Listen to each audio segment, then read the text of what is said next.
안녕하세요. 오늘도 사은살롱을 찾아주셔서 감사합니다. 저는 군무원으로 근무하고 있는 40대 여성입니다. 저는 17살, 15살, 14살 이렇게 세 남매의 엄마이기도 해요. 그리고 주씨 집안 며느리이기도 하고 저희 집 딸이기도 하고요. 하지만 결혼을 하고 보니 제 자신이나 누구의 딸이라는 것보다 새아이의 엄마, 그리고 며느리라는 역할이 가장 중요하게 되더라고요. 그래서 그런데요. 여러분들은 시댁과 친정의 균형을 어떻게 지키고 계신가요? 혹은 본가와 처가의 균형을 어떻게 지키시나요? 저는 그게 참 어려운 것 같아요. 각자 자기 부모님은 자기가 챙기자 이럴 수도 없고요. 두 쪽 다 신경 쓰지 말고 우리끼리 잘 살자 이럴 수도 없잖아요.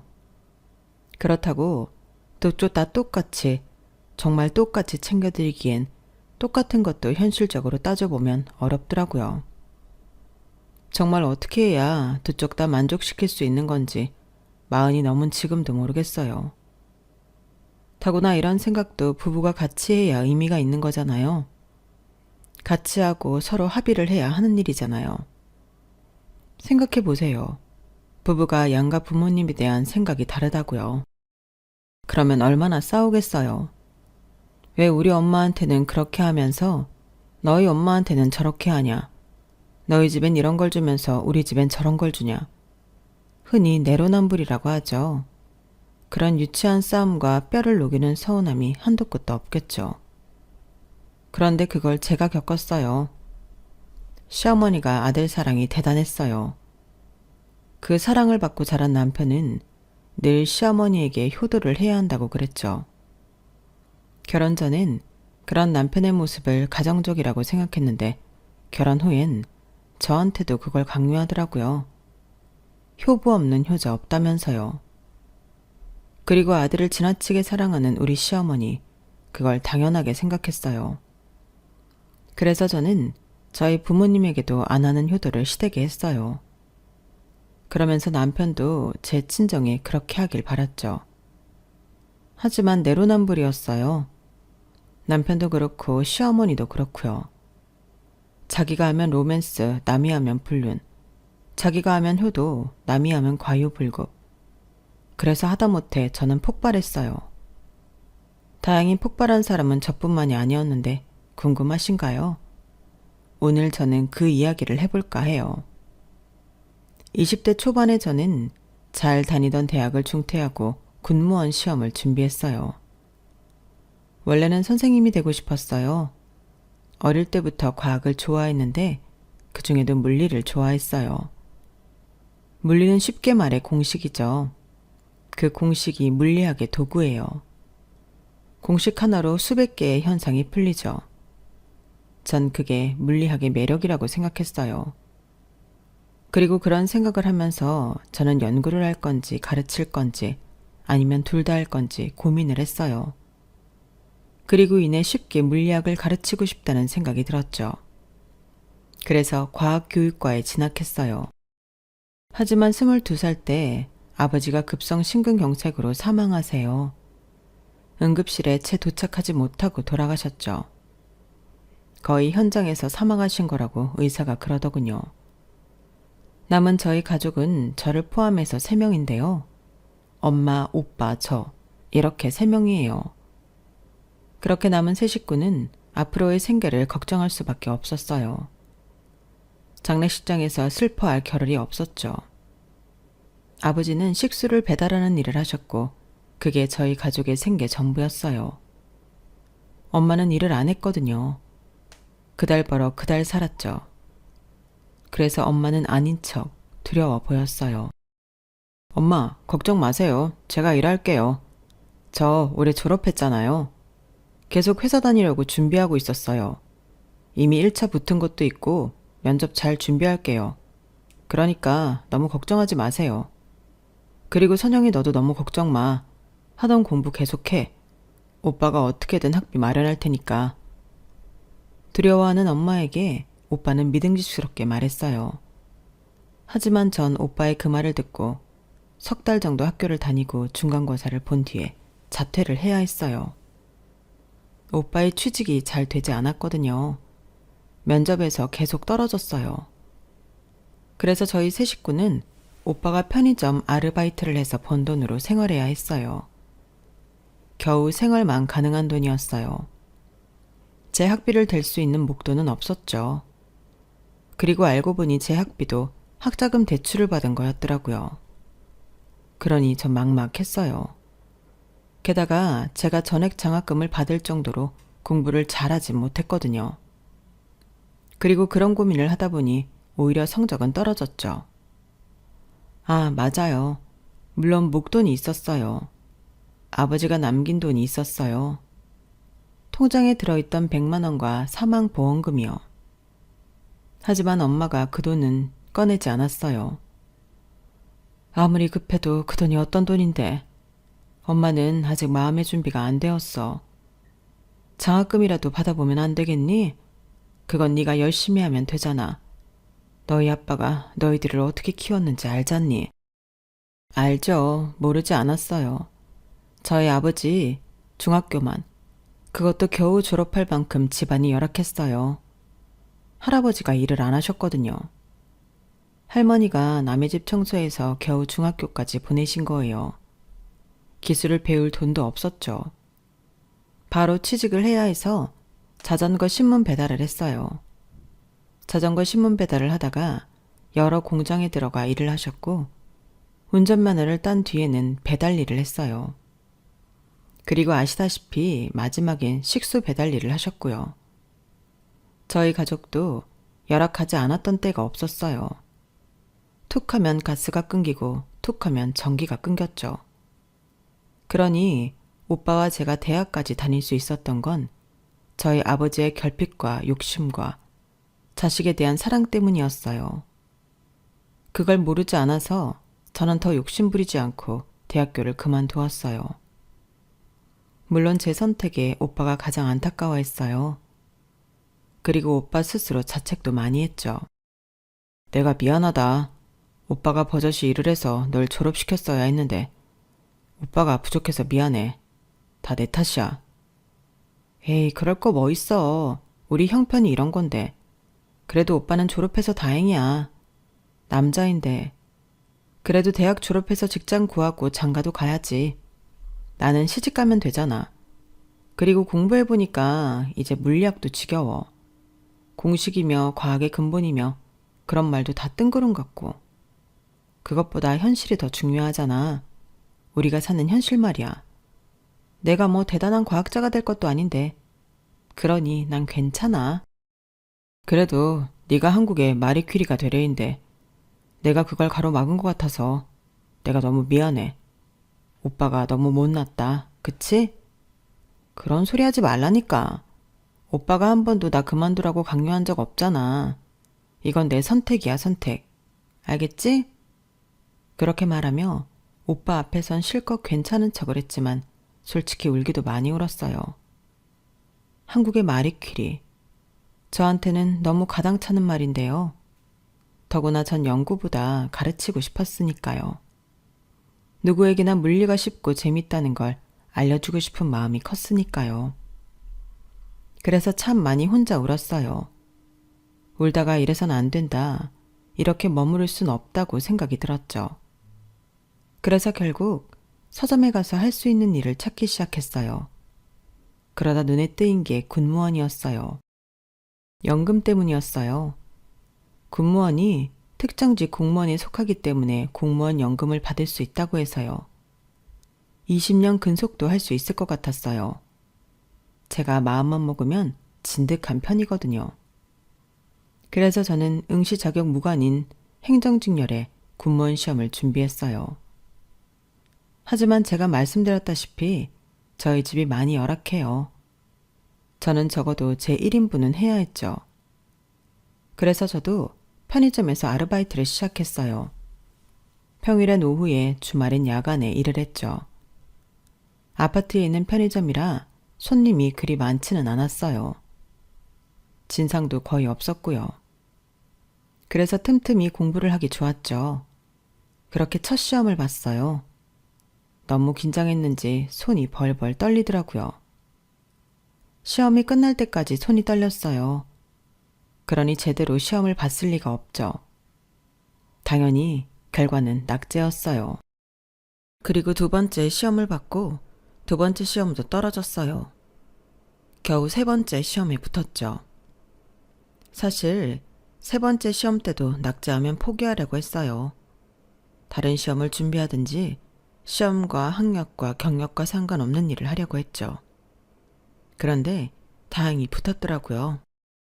제 방에서 합격 확인을 하고 너무 기뻐서 거실로 나와 엄마와 부둥켜 안고 울었어요. 그리고 곧 돌아온 오빠에게도 그 소식을 전했죠. 오빠가 제게 잘했다며 기특하다고 해줬어요. 그리고 그날 저희는 오빠가 사준 치킨으로 폭식을 했죠. 그런데 문제가 있었어요. 제가 그 지역 토박이거든요. 그 지역에서 태어나 초중고를 나왔고 대학도 그 지역 대학교를 나왔어요. 그런데 군무원에 합격 후 근무 가능 지역을 살펴보니 제가 사는 지역에서 모두 멀더라고요. 정말 고민이 많았어요. 제 고민은 대부분 엄마에 대한 고민이었어요. 그때까지 엄마가 일을 하지 않아서 엄마는 집에만 있으면서 아르바이트를 끝내고 돌아올 오빠와 저를 기다리기만 했거든요. 저희가 먹을 아침을 차리고 함께 저녁을 먹는 것에 큰 기쁨을 찾으셨거든요. 저희가 아무렇게나 쓴 집을 청소하는데 보람을 느끼시고요. 그리고 오빠도 저도 엄마가 그렇다는 것을 모르지 않아서 억지로 아침과 저녁을 먹은 적도 많아요. 그리고 저녁 먹는 시간을 최대한 맞추거나 둘 중 하나는 무조건 집에 있도록 했죠. 그랬다 보니 전 혼자 있을 시간이 길어질 엄마를 걱정했어요. 제가 그런 고민이 있다는 걸 오빠에게 털어놓자 오빠는 쓸데없는 소리를 하지 말라고 했죠. 대체 무슨 고민을 하는 거야? 내가 있잖아. 난 이 동네에서 뼈를 묻을 거야. 아직 결혼을 살 생각도 상대도 없고. 그런데 왜 그런 고민을 해? 선영아, 너는 나를 얼마나 미안하게 만들 생각이야? 네가 그런 생각을 하면, 그런 고민을 하면 오빠로서 내가 너무 무력해져. 너의 길을 가. 엄마는 걱정하지 말고. 엄마는 내가 책임지면 돼. 너는 나를 위해서 너의 길을 가면 돼. 알겠지? 그러면서 오빠는 제가 시집도 가고 아이도 낳는 미래를 그리면서 좋아했어요. 오빠는 제가 시집을 가면 아버지 대신 손을 잡아주겠다고 약속을 했죠. 저의 미래를 응원해주는 오빠의 모습을 보니 저도 앞으로 나아가야겠더라고요. 그리고 엄마도 예상보다 저의 이사에 그리 큰 슬픔을 느끼지 않았어요. 이미 마음의 준비를 했나 봐요.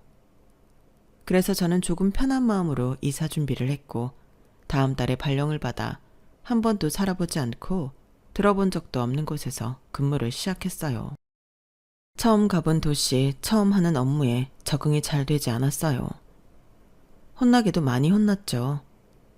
그리고 저는 여자라서 그런지 군대를 안 다녀와서 위계서열이 강하고 상명하복적인 군대에 적응이 안 되더라고요. 근데 저를 많이 도와준 군인이 있었어요. 그게 바로 저희 남편이에요. 남편은 같은 부서에 일하면서 저를 많이 도와줬어요. 일적으로도 그렇고 마음으로도 그렇고요. 정말 고마웠죠. 그래서 종종 제가 점심을 사겠다고 한 적도 있었어요. 처음엔 거절하더니 같이 먹었죠. 그러면서 사담도 하게 되고 친해졌어요. 친해지니 부대에서 같이 있는 때가 늘어났고 남편이 저한테 장난도 많이 쳤고요. 그러다 보니 사람들이 저희 사이를 의심했어요. 자꾸 저한테 와서 남편이 주씨거든요. 주하사 어디 있냐고 묻질 않나. 오늘은 둘이 뭐 먹을 거냐고 묻질 않나. 아마 남편에게도 똑같이 물어봤을 거예요. 그러다 이제 그런 이야기가 저한테 너무 불편해지더라고요. 그래서 소문을 잠재우기 위해 남편을 피해 다녔어요. 그러니까 남편이 저를 찾아다니더라고요. 아까 주하사가 찾던데요. 저를요? 왜요? 서류 책상 위에 올려놨는데. 글쎄요. 저는 모르겠는데 서류 때문은 아닌 것 같으니 걱정 말고요. 그래도 혹시 모르니 주하사님 오시면 한번 여쭤봐요. 왜 찾으셨는지? 그런데 그러고 말을 안 하는 거예요. 찾았다면서 제 눈도 안 마주치더라고요. 그래서 그날 퇴근을 하고 불이 나게 달려가 차에 오르라는 남편을 붙잡았어요. 찾으셨다면서요? 아, 맞아요. 찾았죠. 근데 별로 이야기하고 싶어 하는 것 같지 않길래요. 제가요? 그런 적 없어요. 부대 안에서 도는 소문 때문에 그래요? 그게 불편해서 나 피하는 거예요? 네, 아무래도. 안 불편하세요? 전 안 불편한데. 네? 왜요? 그 소문이 전혀 아니진 않으니까요. 네? 차에 탈래요? 저녁 먹으러 갈 건데. 그러면서 남편의 차에 오르고 저도 얼떨결에 따라 탔어요. 그리고 남편은 숙소로 가서 옷을 갈아입고 오겠다고 했어요. 그래서 저는 평상복을 입은 남편과 처음으로 밖에서 저녁을 먹었고, 그렇게 한 3시간 정도 함께 있다가 남편이 데려다 줬어요. 그때 기분이 어땠냐고요? 너무 떨렸죠. 일단 평상복을 입은 남편을 처음 봐서 신선했어요. 짧은 머리에 단정한 옷차림이 우수하면서도 귀엽더라고요. 그리고 대화는 늘 하던 대로 끊기지 않았고 재미있었어요. 유머 코드가 잘 맞는다는 건 전부터 알고 있었지만 대화가 재미있었어요. 즐거운 시간이라고 생각했어요. 그리고 타이밍 좋게 남편이 묻더라고요. 전 그 소문 즐겼어요. 제대로 대답하지 않은 건 아직 선영 씨의 대답이 잘 가늠이 안 가서. 그러니까 대답해 줄래요? 어때요, 나? 저는 가만히 있다가 고개를 끄덕였어요. 그럼 그렇다고 해요. 서로 좋아하는 사이라고. 남편이 한바구음을 지으며 제 집 앞에 다시 차를 몰았어요. 급출발로 말이에요. 뭐 하는 거예요? 놀란 제가 묻자 남편은 실실 웃으며 말하더라고요. 한 바퀴만, 지금 이 기분으로 딱 한 바퀴만 더 돌아요. 그렇게 한 바퀴만 더 돌고 저를 집 앞에 내려줬어요. 그렇게 저희는 연인이 되었죠. 그리고 연인이 된 지 1년도 채 되지 않아 아이가 생겼어요. 아이가 생겨서 급하게 결혼 날짜를 잡아 결혼을 했고, 부대 내 관사에서 살게 되었어요. 거리가 가까워서 임신을 한 상태에서도 근무를 했어요. 남편이 데려다 주었고 데리러 왔죠. 큰 무리는 없었어요. 그동안 남편은 중사로 진급했어요. 그 해는 진급 욕심을 내지 않았는데 운 좋게 진급이 되었죠. 그러자 남편은 저희 사이에 생긴 아이를 복덩이라고 불렀어요. 우리 애기가 복덩이라니까?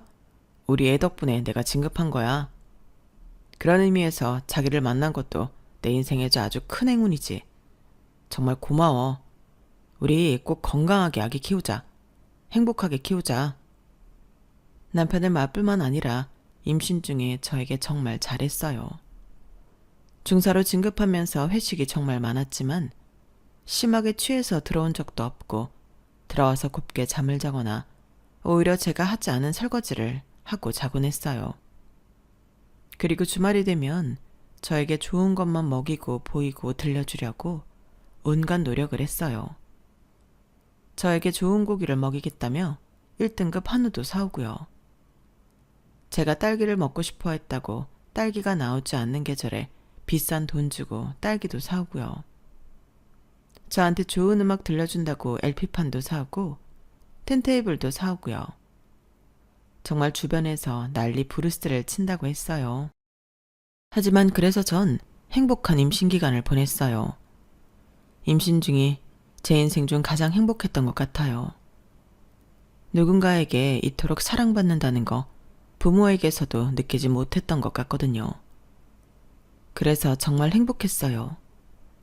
물론 그게 저는 입덧도 먹덧도 없었기 때문인지도 몰라요. 신기하게 전 다 잘 먹었어요. 당연히 배도 불러 무겁고 뭉치고 허리도 아프고 했지만 먹는 걸 잘 먹을 수 있다는 게 큰 복이더라고요. 그래서 전 임신하면서 둘째도 가져야겠다고 생각했어요. 마음만 먹으면 셋째도 가질 수 있겠다 생각했죠. 하지만 그 행복은 오래가지 않았어요. 걱정은 아이를 낳으니 오더라고요. 저는 육아휴직 기간이 너무 괴로웠어요. 아이를 보느라 일을 쉬는 거지만 3년 동안 그토록 고생해서 얻은 일자리인데 육아휴직을 이유로 잘릴까 엄청 걱정했죠. 그런데 갓난아이를 맡길 데가 없는 거예요. 그 해에 영세 어린이집이 이제 막 오픈하긴 했는데 이제 막 오픈해서 우려가 컸어요. 걱정이 이만저만이 아니었죠. 영세 어린이집은 나도 당신도 불안하잖아. 그러니까 우리 어머님한테 부탁하면 안 될까? 매달 용돈도 좀 드리고. 우리가 믿을 수 있는 사람이 어머님 말고 더 있겠어? 자기가 한번 말씀드려봐. 나 빨리 복직하고 싶어. 매일매일이 불안해. 그렇다고 자기가 애 좀 클 동안 우리 엄마랑 살 것도 아니잖아. 어? 아우, 당연히 아니지. 어떻게 장모님이랑 같이 사냐? 집도 이렇게 조그만데. 그런데 우리 엄마 안 될걸? 우리 엄마 애들은 질색하는 사람이야. 우리 셋 키운 것도 기적이라니까? 어? 그럴 리가. 어머님 자기 엄청 아끼잖아. 맨날 우리 지훈이 그러시잖아. 그건 자기 아들이니까 그런 거고. 우리 누나나 다른 사촌들이나 지나가는 애들한테 하는 거 봐봐. 냉정하다니까. 우리 엄마는 물어보지 않아도 답 나와. 그럼 어떻게 하자고? 설마 나보고 일 그만두라는 건 아니지? 그것도 고려해봐야 하지 않을까? 뭐? 내가 이 직장 어떻게 구한 건지 자기도 모르지 않으면서 그런다? 나 절대 일 그만 못 둬. 정년까지 할 거야. 그럼 베이비시터 구하던지. 못 믿어도 어린이집 보내야지. 어쩔 수 있나? 왜 그렇게 남 이야기 하듯이 말해. 언제는 복덩이라면서. 그건 여전히 그렇다고 생각해. 그냥 나는 방법이 정 없으면 어쩔 수 없다는 거지. 남편은 그런 식으로 나왔고, 그래서 결국 전 제가 직접 시어머니에게 물어봤어요. 어머니, 지금 곶감이 나왔길래 사왔어요. 어머니 곶감 좋아하시잖아요. 네가 웬일이냐? 지훈이랑 아니면 안 오는 애가? 사실 시어머니는 처음부터 저를 좋아하지 않았어요. 제가 혼전 임신을 했잖아요. 그래서 시어머니는 제가 앞일 창창한 남편을 고생길로 인도했다고 생각했죠. 그래서 상견례 때도 제가 혼전 임신한 걸 꼭 집어 이야기했어요. 사람 일이 순서라는 게 있는데 안 그렇습니까? 등고잡이라는 말이 있잖아요. 높은 곳을 오르려면 낮은 곳부터 올라야죠. 저는 걱정이 돼서 그럽니다. 사람들이 남 이야기를 얼마나 좋아하는데요. 아닌 척해도 다 그런 얘기 할 텐데. 저는 제 아들도 아들이지만 제 며느리 될 애가 걱정이 되어서 자꾸 말하는 겁니다. 그리고 저희 아들이 지금 대단히 잘 버는 것도 아니고 가정을 이루기엔 부족한데 그것도 걱정이 되고요. 저도 그렇고 사돈어른도 그렇고 해줄 수 있는 게 많지 않잖아요. 그리고 시어머니는 제가 가난하게 자란 것도 마음에 안 들어 했죠. 아버지가 돌아가시고 어머니 혼자 사시는 것도, 그리고 그걸 오빠가 부양하고 있다는 것도 마음에 들어 하지 않았어요. 혹여나 자기 아들이 돈이라도 대줘야 할까봐 걱정하는 눈치였죠. 그래서 상견례가 끝나고 제가 좀 서운했는데 다행히 남편이 저를 안심시키더라고요. 우리 엄마가 나를 너무 사랑해서 우려하는 거지 별 뜻 없어. 그리고 각자 부모님은 각자 챙기는 거니까 자기가 장모님한테 뭘 하든 난 신경 안 써. 나중에 형님도 결혼하실 거 아니야. 그럼 당연히 자기가 장모님 도와드려야지. 장모님 보고 이제부터 일하라고 할 순 없잖아. 우리 엄마한테도 그렇고. 우리는 자식으로서 받은 만큼 돌려드리는 게 맞아. 그러니까 너무 걱정하지 마. 다 한때니까. 저는 남편만 보고 결혼을 한 거예요. 만일 남편이 다른 이야기를 했다면 결혼은 다시 생각해 봤을 거예요. 그리고 전 결혼을 하고 제가 잘하면 시어머니의 태도도 바뀔 것이라 생각했어요. 그래서 살갑게 잘했죠. 시댁이 저희 부대 근처였거든요. 그래서 자주 찾아뵙고 좋아하시는 곶감도 사오고요. 물론 시어머니가 말씀하신 것처럼 남편이랑 같이 갔어요. 혼자는 찾아뵙기가 힘들더라고요. 왜냐하면 시어머니의 태도는 좀처럼 바뀌지 않았거든요. 꼭 바위 같았죠. 그날도 물론 내내 차가웠어요. 그래서 저는 그냥 말하지 말고 갈까 고민도 했어요. 하지만 저희 애가 눈에 밟히더라고요.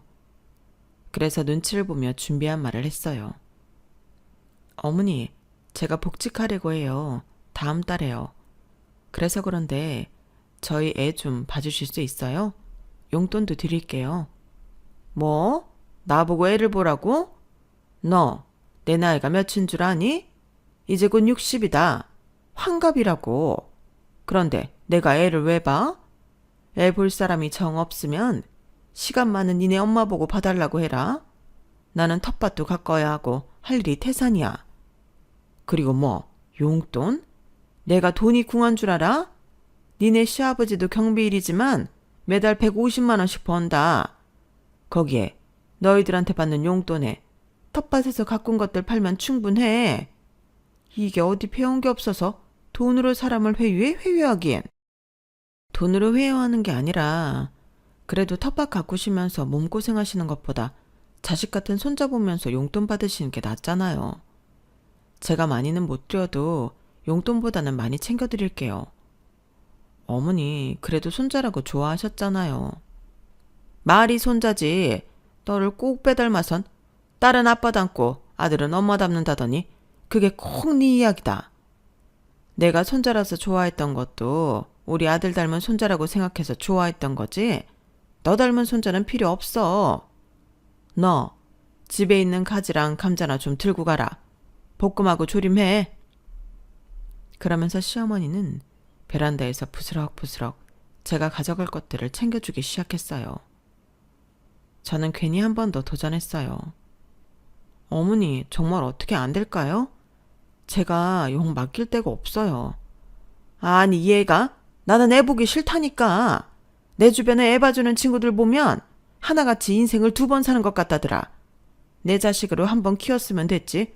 2번은 뭐하러 키워? 네가 나를 늙어 죽이려고 작정을 했구나.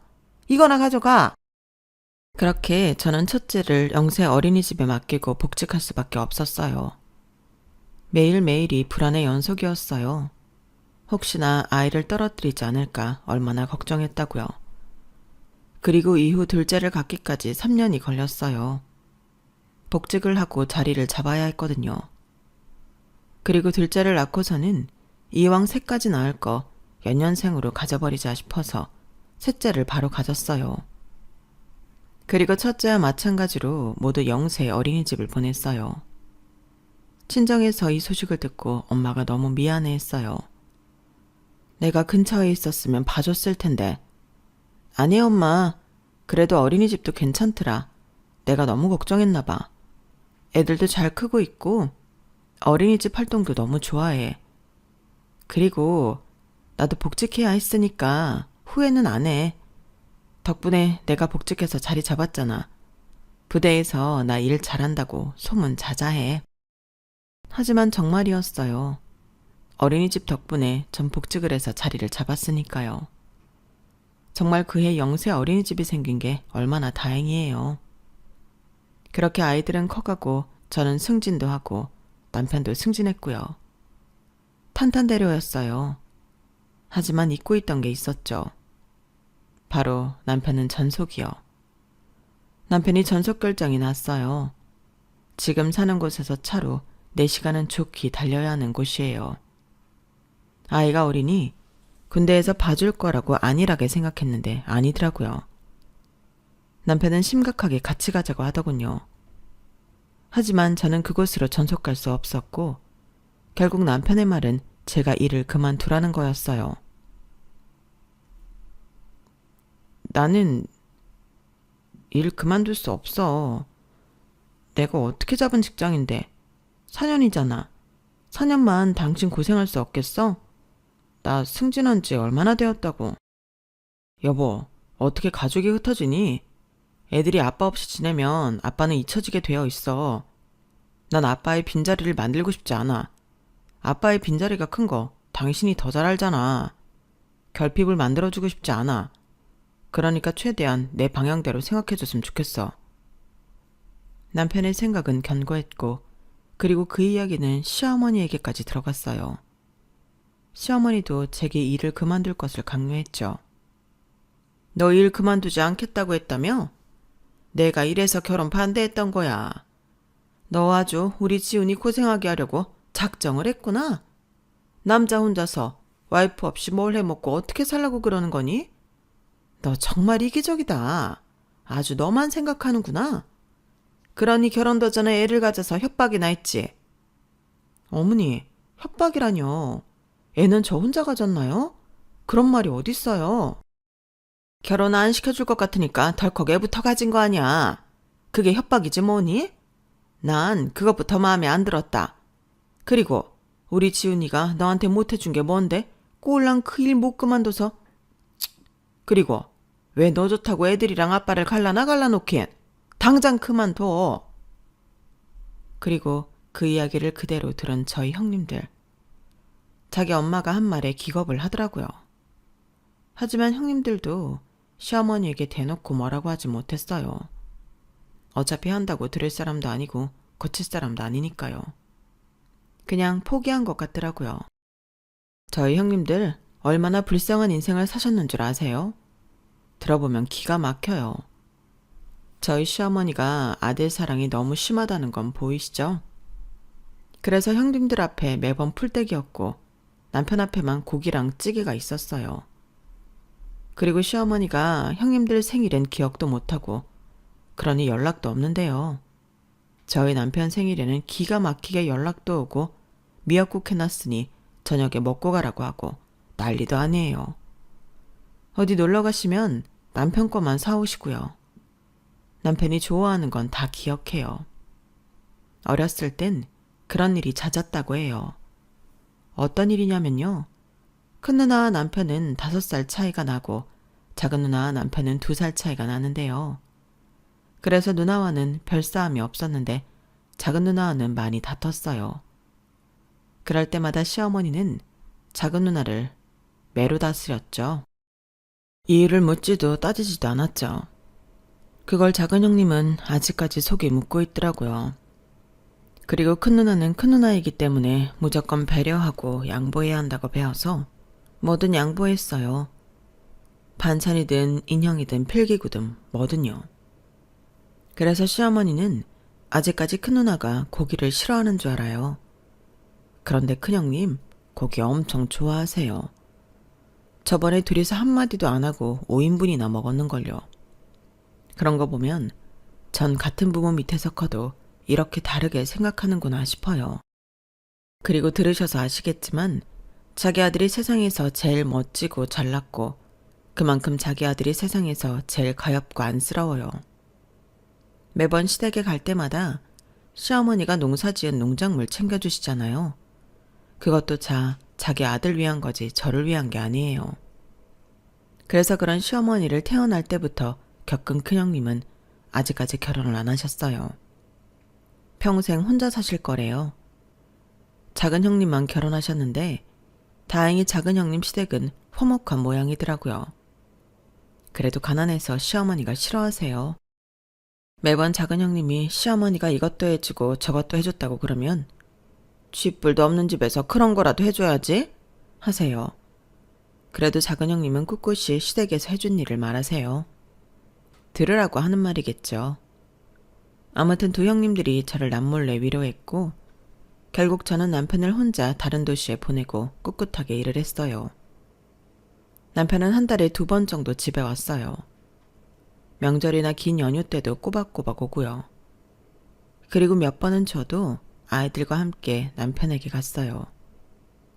그러니 떨어져 지낸다고 해도 걱정할 만한 별다른 문제는 없었어요.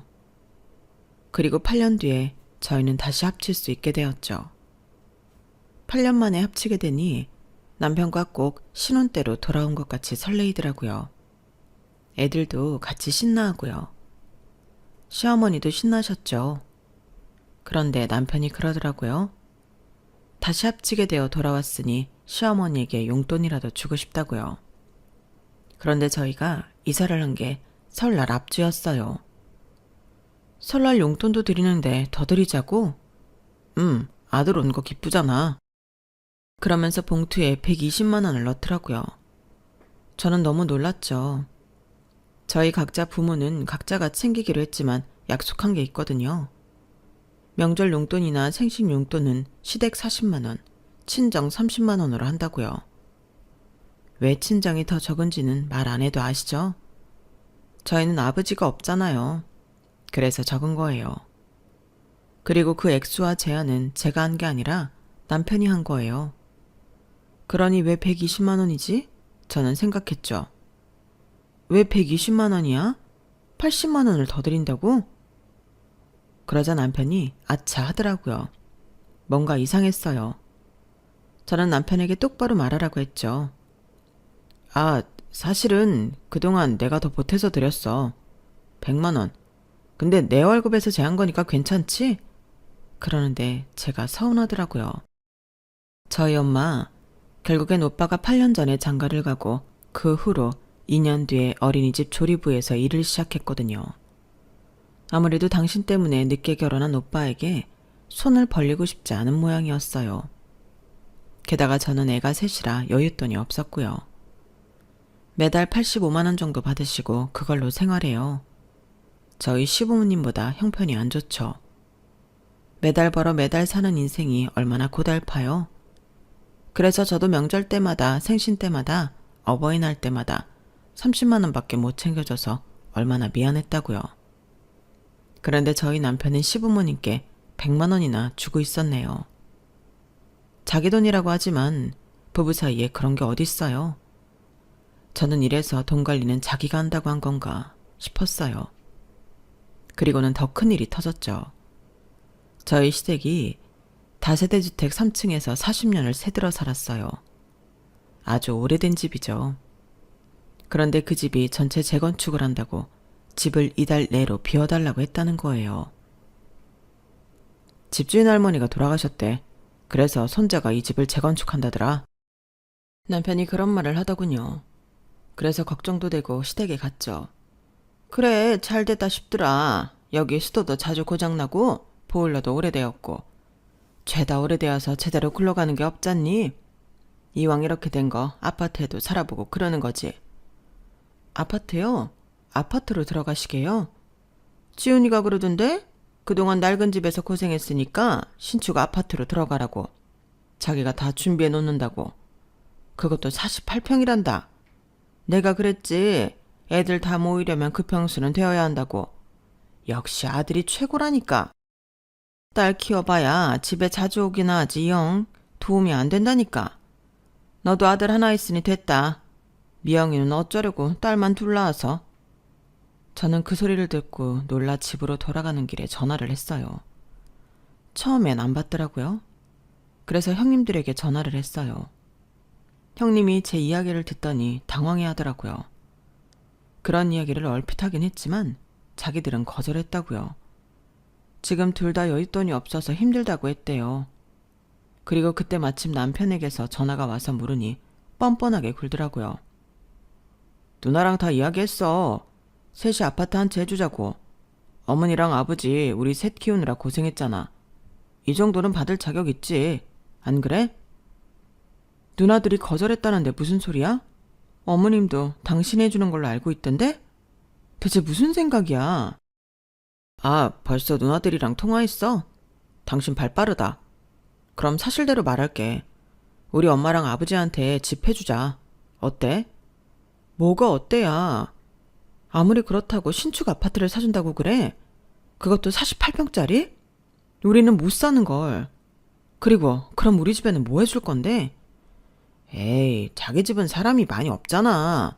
자기랑 형님 둘뿐인데 그것도 형님은 아직 애도 없고 그리고 그 나이에 애 생기지도 않을 텐데 그러니 정 좁으면 이제 형님 댁에서 모이면 되지. 그게 무슨 말이야? 그리고 당신 돈이 어디 있어? 당신 적금 든 거 있잖아. 꽤 모였던데? 당신 보면 참 근성이 대단해. 어떻게 돈을 이렇게 모았어? 그리고 그참에 하나 더 부탁하고 싶은데 혹시 자기 이름으로 대출 좀 받아줄 수 있어? 당신 드디어 미쳤구나. 아, 그래. 내가 장모님 집도 나중에 여유되면 해드릴게. 약속해, 약속. 그러길래 제가 생각해보겠다고 했어요. 그런데 다음 날에 적금 해지 문자가 오더라고요. 당장 짐 빼라는데 어떻게 해. 당장 다음 주에 빼라잖아. 나도 어떻게 상의할 시간이 없었어. 정말 미안해. 내가 장모님한테도 꼭 그에 맞게 보답할게. 어? 이사가 곧 다음 주라는데 시부모님을 땅바닥에 내동댕이 칠 수는 없고, 그래서 저는 대출까지 해서 집을 해드렸어요. 그리고 형님들도 제가 안쓰러워서 500만 원씩 해주셨고요. 그렇게 48평 신축 아파트를 시댁에 선물. 아니, 선물도 아니죠. 남편은 꼭 자기가 돈을 다 댄 것처럼 굴더라고요. 그래서 왜 그러냐고 물었어요.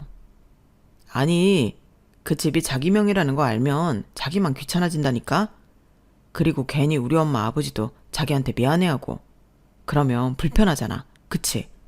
그리고 나도 좀 효도하자. 내가 살면서 언제 이렇게 큰 효도를 해보겠어. 그렇게 그 집은 남편 명의인 셈이 되었고 이삿날이 되었어요. 저희 가족 애들까지 다 모였고 형님들도 모였어요. 시어머니가 청소 비용이며 이사 비용이 아깝다고 해서 청소도 저희끼리 했고요. 트럭 2대를 빌려 이사도 저희끼리 했어요. 이사가 거의 끝나고 해도 거의 저물었을 때 남편은 이제 그만하고 식사를 하자고 했죠. 그런데 시어머니가 남편을 제외한 저희 가족을 보더니 그냥 가라는 거예요. 네? 일하지도 않은 것들까지 내가 사야 하니? 꼴랑 가벼운 거 몇 개 옮기고 방 조금 닦아놓고서 저녁값 아깝다. 그리고 넌 참 생각이 짧다. 이렇게 부산스러운 데에 네 새끼들까지 끌고 오면 어떡해? 괜히 돈이나 축내고. 그러니까 빨리 가. 저는 그 순간 퓨즈가 끊어진 것 같은 느낌이 들더라고요. 탁 하고요. 그리고 제가 결혼 생활 내내 받은 상처와 수모가 수포처럼 퍼졌고요. 그래서 휴대폰을 들었어요. 아, 그러세요? 그렇게 아까우면 이 집 뺄게요. 아, 네, 수고하십니다. 저희 1102호인데요. 오늘 이사했거든요. 그런데 이 집 팔려고요. 네, 정말요? 어머니, 그래도 되죠? 너 지금 무슨 짓이냐? 아, 모르시죠? 이 집 제 명이에요. 잘난 아드님 명의가 아니라요. 뭐? 제 명이라고요. 제가 몇 년간 모아온 적금이랑 대출로 산 제 명의 아파트예요. 그러니 제 마음에 안 들면 도로 파는 것도 제 마음이고요. 지금 어머니 하는 꼬라지 보니까 지금 당장 손해를 보려다가 팔고 싶네요. 그럴게요. 시어머니가 놀란 표정으로 남편을 쳐다보고 형님들도 마찬가지였어요. 그리고 남편은 어쩔 줄을 몰라 하더라고요. 아니, 자기야, 왜 그래? 내가 난감해지잖아. 당신은 난감한 것만 문제야? 당신 앞에서 당신 자식들이 이렇게 비참해졌는데, 당신 엄마가 당신 자식을 이렇게 홀대하는데 당신은 그런 말이 나와? 당장 팔 거야. 내가 이렇게 해서 돌아오는 게 이런 거라면 당장 팔 거라고. 아저씨, 당장 팔아주세요. 그렇게 저는 아파트를 팔고 시부모님에게 짐 당장 정리해서 어디든 들어가라고 말했어요. 그러니 입을 떡 벌리고 절 쳐다보더라고요. 어머니, 지금 입 벌리고 절 보실 때가 아니에요. 지금 당장 월세방이라도 구해보세요. 이 집엔 못 사세요. 그리고 당신 똑바로 생각해. 지금 당신이 지켜야 할 가족이 누구인지. 그리고 너희 부모만 부모 아니야. 우리 엄마도 똑같은 부모야. 그런데 넌 왜 매번 니네 부모한테만 대우해주고 나도 그렇게 하길 바라면서 우리 엄마한테는 왜 그러는데? 네가 은근히 우리 집 무시하는 거 모를 줄 알아? 아버지 없는 거? 그게 내 탓이니? 내 의지야? 너희 부모는 뭐 100년만년 살 것 같지? 참, 애들 앞에서 좋은 꼴 보여준다. 어머머, 제 말하는 거 봐라. 너 저 애랑 당장 이혼해라. 어머니, 이혼하면 누가 더 유리할 것 같아요? 설마 아드님이 유리하다고 생각하는 거 아니죠? 제가 어머니에게 받은 학대, 정서적 학대만 해도 아드님은 불리해요. 뭐? 정서적? 시어머니가 제게 다가오자 형님들이 제 앞에 우뚝 섰어요. 너희들 뭐 하는 거야? 안 나와? 엄마, 솔직히 저녁값 아깝다고 한 거 나랑 미영이도 포함이죠. 그리고 엄마랑 아빠랑 지훈이랑 이렇게 셋이 먹으려고 했던 거죠?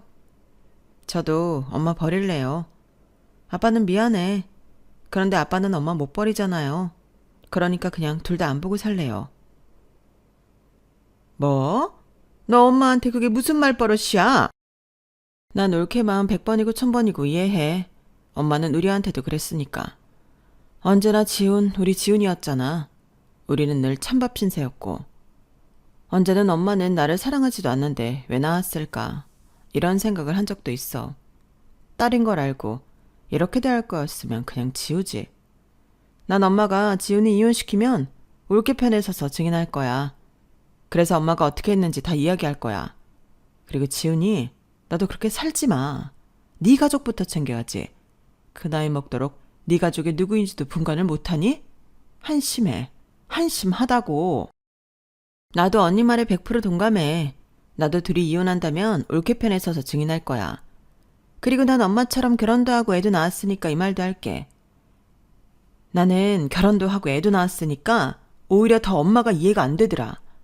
다 눈에 넣어도 안 아픈 새끼인데 어떻게 차별을 하지? 난 그렇게 하라고 해도 못하겠던데. 엄마는 참 대단하고 독한 사람이야. 내가 이 말을 평생 엄마 자식으로 살면서 할 수 있을까 싶었는데 오늘 옳게 덕분에 하게 되네. 나도 엄마 버려요. 아버지 죄송합니다. 아들 끼고 알콩달콩 살아봐. 그리고 형님들은 저와 아이들을 데리고 밖으로 나왔어요. 그리고 남편이 쫄래쫄래 저를 따라왔죠. 자기야, 왜 그래? 다시 올라가자, 응? 저는 남편이 잡은 손을 툭 놓았어요. 그리고 아이들과 형님들을 차에 태웠죠. 딱 잘라 말할게. 너도 형님들처럼 저 사람들 버리고 오면 그땐 이혼 안 할게. 잘 생각해봐. 이혼이 너한테 유리한지 아닌지. 그리고 네가 오로지 네 돈으로 너희 부모님 감당할 수 있는지 없는지. 그래도 월세방이라도 구해드리고. 그럼 나 갈게. 더 얘기할 것도 없어. 제가 차갑게 말하자 남편은 어쩔 줄 몰라 하더니 차에 오르더라고요. 그렇게 저는 시댁을, 형님들과 남편은 본가를 버렸어요. 그리고 그 길로 저희는 차를 타고 바다로 가서 조개구이를 실컷 먹었어요. 이왕 이렇게 된 거 다음날 아침에 푸른 바다도 보고 왔죠. 시부모님은 어떻게 되었냐고요? 경비로 일하는 시아버지가 대출을 받아 15평짜리 빌라로 들어가셨어요. 최후의 그날, 어찌저찌 상황을 파악하셨는지 빌라를 계약했지만 일주일 뒤에 이사를 할 수 있었어요. 그래서 제가 온갖 생색을 내며 일주일 동안 48평 아파트에 지낼 수 있도록 했죠. 시아버지가 고맙다고 고개를 조아리고 시어머니는 애써 딴 곳을 보더라고요. 참, 시아버지가 전생에 무슨 죄를 지었는지, 그쵸? 그리고 남편은 저에게 내로남불이었던 자신의 태도를 깊이 반성하고 5장의 편지를 써서 저한테 주었어요. 그리고 저희는 다음 해에 함께 전속을 가 완전히 시부모님으로부터 벗어날 것을 계획했죠. 그리고 저는 저희 엄마에게 더 자주 연락드렸어요. 남편과 아이들과 함께 찾아뵙기도 했고요. 오빠네 가족과 모여 단란한 시간을 보내기도 했어요. 그리고 엄마에게 드리는 용돈도 인상했어요. 그러겠다고 하니 남편도 찍소리 못하더라고요. 저의 사연은 여기까지입니다. 내가 하면 로맨스, 남이 하면 불륜. 이런 마음은 참 치사한 것 같아요. 혹시 저도 다른 사람 앞에서 내로남불의 태도로 임하고 있진 않은지 저도 되돌아보게 되는 날입니다. 제 사연 들어주셔서 감사합니다. 행복하시고 건강하세요. 여러분, 사연 댓글에 응원과 현명한 조언 부탁드려요. 좋아요와 구독은 저에게 큰 힘이 됩니다. 오늘도 좋은 일 가득하세요.